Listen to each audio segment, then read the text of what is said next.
आज जिस पर्पस के लिए हम यहाँ जुड़े हैं उसका नाम है ऑटोमेटिक राइटिंग। तो ऑटोमेटिक राइटिंग ऐसा क्या है जो सोच के आपने ज्वाइन किया? First I would like to know that आप लोगों ने एक बारी आप लोगों में से कोई भी जो इच्छुक हो, प्लीज यू मे आंसर कि ऑटोमेटिक राइटिंग से आप क्या समझते हैं, हम इसमें क्या करने वाले, इस जर्नी में हम ऐसा क्या सीखने वाले हैं।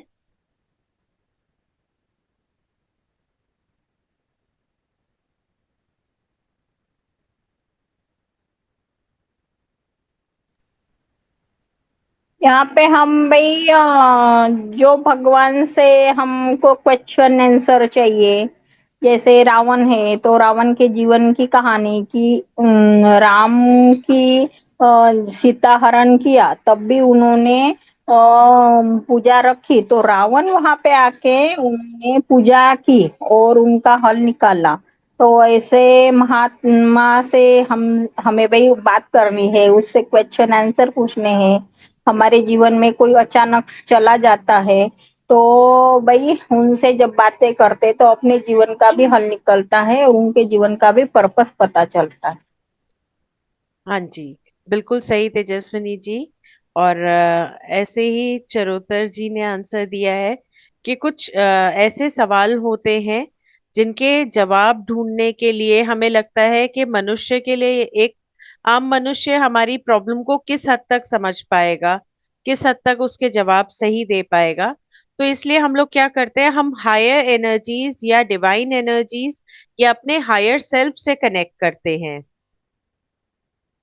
और यहाँ पे क्या है, ऑटोमेटिक राइटिंग का मतलब अगर हम इसको डिवाइड भी कर दें इस शब्द को, तो ऑटोमेटिक मतलब कुछ जो अपने आप हो रहा है, और राइटिंग यानी कि वो लिख रहे हैं, वो आप कॉन्शियसली सोच कर नहीं लिख रहे। आप जैसे आपको अगर मैं कुछ लिखने बोलूं तो आपके दिमाग में वो अल्फाबेट्स की इमेज है, आप वैसा ही लिखेंगे।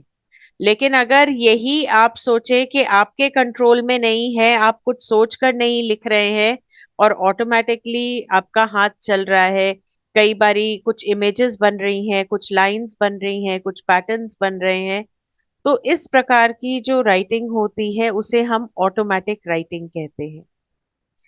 हाँ जी, ये राइटिंग बिल्कुल स्पिरिचुअल ग्रोथ में हेल्पफुल है। ये जो हम जर्नी तय करने वाले हैं, ये जर्नी हमारी 1 महीने की जर्नी है, जिसमें आपकी क्लासेस वीक में 2 बार होंगी।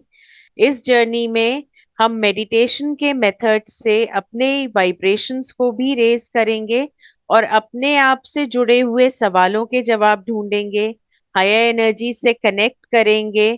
तो इसमें आप ये मान के चलिए कि बहुत कुछ प्रैक्टिकल नॉलेज पे बेस्ड है, प्रैक्टिकल एक्सपोजर पे इनफैक्ट, क्योंकि यहाँ पे मेडिटेशन ऑब्वियसली गाइडेड मेडिटेशन रहेगा, जिसे आप बाद में भी प्रैक्टिस करेंगे रिकॉर्डिंग्स के थ्रू, और फिर उसके बेसिस पे आप अपने सवालों के जवाब ढूंढ पाएंगे।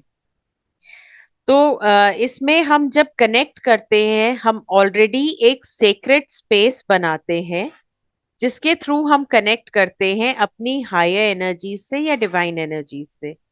अब कई लोग होते हैं जो मेरे पास्ट कुछ बैचेस के एक्सपीरियंसेस रहे हैं। ये सेक्रेट स्पेस क्या है? सेक्रेट स्पेस है कि हम मेडिटेटिव स्टेट में आकर हम एक ऐसी जगह जाते हैं जो हमने अपने हायर सेल्फ के साथ मिलके एक इमेज क्रिएट की है। तो ये क्योंकि आपके सबकॉन्शियस द्वारा क्रिएट किया हुआ एरिया होता है, तो कई बार आपने फिजिकली ये जगह नहीं विजिट की होती। कई ऐसे मंदिर मिल जाएंगे जहां आप फिजिकली नहीं गए हैं लेकिन आपको वहां के दर्शन प्राप्त हो रहे हैं। तो एक चीज हमेशा याद रखिएगा, जब हम मेडिटेशन में जाएंगे तो पहले से हम अपने आप को कोई एक्सपेक्टेशन के दायरे में नहीं रखेंगे। हम अपने आप को उससे फ्री रखेंगे, जिससे कि हम अपने सबकॉन्शियस के हिसाब से हर वो जगह एक्सप्लोर कर सके जहां हम नहीं गए। Right. So just to give you an insight कि हम इसमें क्या क्या करने वाले हैं,